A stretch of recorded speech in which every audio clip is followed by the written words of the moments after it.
നിതിൻ രാജിന്റെ മരണത്തിൽ ലത അടക്കമുള്ള അധ്യാപകർക്കെതിരെ ആത്മഹത്യാ പ്രേരണ കുറ്റം ചുമത്തണമെന്ന സഹോദരി ഭർത്താവ് അശോക. പ്രിൻസിപ്പലിന്റെ മുറിയിൽ നിതിനെ മാനസികമായി പീഡിപ്പിച്ചു. പ്രിൻസിപ്പലിന്റെ മുറിയിലെ വിചാരണയുടെ ഭാഗമായാണ് നിതിൻ ആത്മഹത്യ ചെയ്തത്. ജാതി അധിക്ഷേപം ഒഴിവാക്കാനാണ് ശ്രമം നടക്കുന്നതെന്നും അശോക് പറഞ്ഞു. ഒരിക്കലും നിസ്സാരം 12,000 രൂപയ്ക്ക് വേണ്ടി അവൻ ആത്മഹത്യ ചെയ്തില്ല. അവൻ അത്രത്തോളം മൃഗീയമായ ആ ക്ലാസ് റൂമിനകത്ത് പ്രിൻസിപ്പാൾ ഉൾപ്പെടെ അവിടുത്തെ അധ്യാപകർ ഉൾപ്പെടെ മാനസികമായി അവനെ കൊല്ലുന്ന തരത്തിലേക്ക് അവർ ആസൂത്രണം ചെയ്ത് അവനെ ഹരാസ് ചെയ്തു, അത്രത്തോളം അപമാനിച്ചു. ഇവിടെ നിന്ന് മറ്റ് സംസ്ഥാനങ്ങളിൽ പോയി ഈ പറയുന്ന ലോൺ ആപ്പുമായി ബന്ധപ്പെട്ട് പ്രതികളായിരിക്കുന്ന അന്യസംസ്ഥാന മേഖലയിലുള്ളവരെ അറസ്റ്റ് ചെയ്യാമെങ്കിൽ ഇവിടെ തൊട്ട് സമീപത്തുള്ള റാം ഉൾപ്പെടെയുള്ള അധ്യാപകരെ അറസ്റ്റ് ചെയ്യുവാൻ എന്തുകൊണ്ടാണ് പോലീസ് പഠിക്കുന്നത്? അദ്ദേഹത്തിന്റെ നേതൃത്വത്തിലാണല്ലോ അവിടെ അതിനകത്തൊരു ഒരു ഹരാസിംഗ്, അവിടുത്തെ ഒരു പീഡനം നടന്നിരിക്കുന്നത്. ഈ കോളേജ് ക്യാമ്പസിനകത്ത് ആ റൂമിനകത്ത് അധ്യാപകർ ഒരുമിച്ച് അദ്ദേഹത്തെ മാനസികമായി അദ്ദേഹത്തിന് പീഡിപ്പിക്കുന്ന ഒരു ദൃശ്യമാണ് നമുക്ക് കാണാൻ കഴിഞ്ഞത്. 2 മണിക്കൂറോളം ചികിത്സയ്ക്ക് ഇത് സമയമെടുത്തു എന്നുള്ളതാണ് ഞങ്ങൾക്ക് അറിയാൻ കഴിയുന്നത്. അപ്പോൾ അവിടെ ഉണ്ടായ ചികിത്സാ പിഴവ്, ഞങ്ങൾ എന്താണ് അവിടെ സംഭവിച്ചതിനെ കുറിച്ചുള്ള റെക്കോർഡുകൾ എടുക്കുന്നതിലേക്ക് വേണ്ടി ഞങ്ങൾ അന്വേഷണ ഉദ്യോഗസ്ഥരോട് ആവശ്യപ്പെട്ടിട്ടുണ്ട്. തൃപ്തി എന്ന് പറഞ്ഞാൽ നിങ്ങൾക്ക് അറിഞ്ഞൂടെ, ഈ പ്രതികളെ ഇതുവരെ ഈ പറയുന്ന കണ്ണൂരിനകത്ത് ഈ കോളേജിന്റെ അധ്യാപകരെ അറസ്റ്റ് ചെയ്യാൻ കഴിഞ്ഞില്ല എങ്കിൽ ഞങ്ങൾ എങ്ങനെയാണ് ഇതിനകത്ത് മറുപടി പറയേണ്ടത്?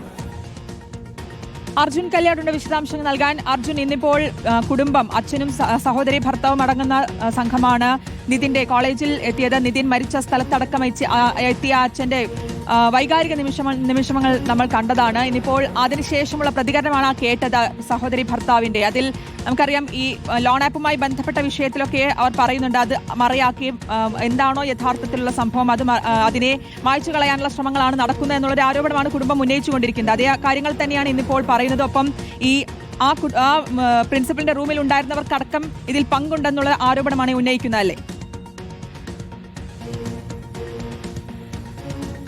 ശ്രുതി, തീർച്ചയായിട്ടും കുടുംബം ആദ്യഘട്ടം മുതൽ തന്നെ ജാതി അധിക്ഷേപം നടന്നുവെന്നും വളരെ മോശപ്പെട്ട രീതിയിലുള്ള അധിക്ഷേപങ്ങൾ പല അധ്യാപകരുടെ ഭാഗത്തുനിന്നും ഉണ്ടായിട്ടുണ്ട് എന്നുള്ള ആരോപണം ഉയർത്തിയതാണ്. ഇന്നിപ്പോൾ അച്ഛനും അതുപോലെ തന്നെ സഹോദരി ഭർത്താവുമാണ് നിതിൻ രാജിൻ്റെ കോളേജിലേക്ക്, അഞ്ചരക്കണ്ടി ഡെന്റൽ കോളേജിലേക്ക് എത്തിയത്.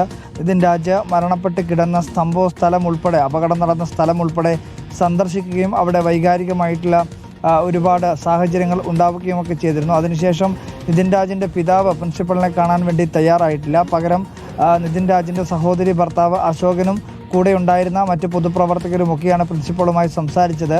അതിനുശേഷം നടത്തിയിട്ടുള്ള പ്രതികരണമാണ് പ്രിൻസിപ്പളിൻ്റെ മുറിയിൽ ഈ മരണപ്പെടുന്നതിന് തൊട്ട് മുൻപ് തന്നെ നിതിൻ രാജ് എത്തുകയും ഈ ലോൺ ആപ്പുമായി ബന്ധപ്പെട്ടുകൊണ്ടുള്ള കാര്യങ്ങൾ സംസാരിക്കുകയും ആ ഘട്ടത്തിൽ വളരെ മോശപ്പെട്ട രീതിയിൽ പ്രിൻസിപ്പളിൻ്റെ ഭാഗത്തുനിന്നുണ്ടായിട്ടുള്ള ചില പ്രതികരണങ്ങളാണ് നിതിനെ ഇത്തരത്തിലുള്ള ഒരു കടുങ്കൈയിലേക്ക് അല്ലെങ്കിൽ ജീവൻ ഒടുക്കാൻ വേണ്ടി പ്രേരിപ്പിച്ചത്. അതുകൊണ്ട് പ്രിൻസിപ്പളിനെ ഉൾപ്പെടെ ഈ പറയുന്ന ആത്മഹത്യാ പ്രേരണ കുറ്റം ചുമത്തണം എന്നുള്ളൊരു ആവശ്യം കുടുംബം മുന്നോട്ട് വയ്ക്കുകയാണ്. അതോടൊപ്പം തന്നെ മറ്റ് അധ്യാപികമാർക്കെതിരെയും, അതായത് ഡോക്ടർ സംഗീതക്കെതിരെയും ഡോക്ടർ റാമിനെതിരെയും ഒക്കെ ഉന്നയിച്ചിട്ടുള്ള ആരോപണം അതേപടി ആവർത്തിക്കുന്നു. അതോടൊപ്പം തന്നെ ഡോക്ടർ ലത, അതായത് നിതിൻ രാജ് ലോൺ എടുക്കുന്നതുമായി ബന്ധപ്പെട്ടുകൊണ്ട് റഫറൻസ് നമ്പറായി നൽകുകയോ അല്ലെങ്കിൽ നിതിൻ രാജിൻ്റെ ഫോണിൽ നിന്നും ഈ ലോൺ ആപ്പിലെ സംഘം ഹാക്ക് ചെയ്തെടുക്കുകയോ ചെയ്ത ലതാ മാഡത്തിൻ്റെ നമ്പറിലേക്ക് തുടർച്ചയായി ഫോൺ കോളുകൾ വന്നിരുന്നു. ആ ലതാ മാഡത്തെ ഉൾപ്പെടെ ഇതിൻ്റെ അന്വേഷണത്തിൻ്റെ പരിധിയിൽ കൊണ്ടുവരേണ്ടതുണ്ട്. അവരുൾപ്പെടെ നടത്തിയ അധിക്ഷേപത്തിൻ്റെ ഭാഗമായിട്ടാണ് നിതിൻ ആത്മഹത്യയിലേക്ക് പോയത് എന്നുള്ളതാണ് കുടുംബം ഉൾപ്പെടെ പറയുന്നത്. എന്തായാലും അത്രയും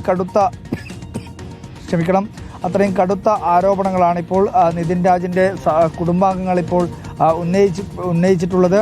ഇതുമായി ബന്ധപ്പെട്ടുകൊണ്ട് ഇന്നിപ്പോൾ CCTV ദൃശ്യങ്ങൾ മുഴുവനും, അതായത് ആ പ്രിൻസിപ്പലിൻ്റെ മുറിയിൽ നടന്നിട്ടുള്ള സംഭവങ്ങൾ എന്തൊക്കെയാണെന്ന മുഴുവൻ CCTV ദൃശ്യങ്ങളും പോലീസിന്റെ സാന്നിധ്യത്തിൽ ഈ കുടുംബം കാണും എന്നുള്ള കാര്യം കൂടി മനസ്സിലാക്കാൻ വേണ്ടി കഴിയുന്നുണ്ട്. അതിനുശേഷം ഈ നൽകിയിട്ടുള്ള പരാതി സംബന്ധിച്ചോ പോലീസിന്റെ അന്വേഷണം സംബന്ധിച്ചോ എന്തെങ്കിലും ആക്ഷേപമുണ്ടെങ്കിൽ അത് പോലീസിനെ ധരിപ്പിക്കാം എന്നുള്ള കാര്യം കൂടി സൂചിപ്പിച്ചിട്ടുണ്ട്. ശരി, വ്യക്തമാണ്. പ്രിൻസിപ്പലിന്റെ മുറിയിൽ നിതിനെ മാനസികമായി പീഡിപ്പിച്ചു. പ്രിൻസിപ്പലിന്റെ മുറിയിൽ വിചാരണയുടെ ഭാഗമായാണ് നിതിൻ ആത്മഹത്യ ചെയ്തത് എന്നടക്കമുള്ള കാര്യങ്ങളാണ് ഇപ്പോൾ കുടുംബം ആരോപിക്കുന്നത്. അർജുൻ കല്യാടാണ് വിശദാംശങ്ങൾ നൽകിയത്.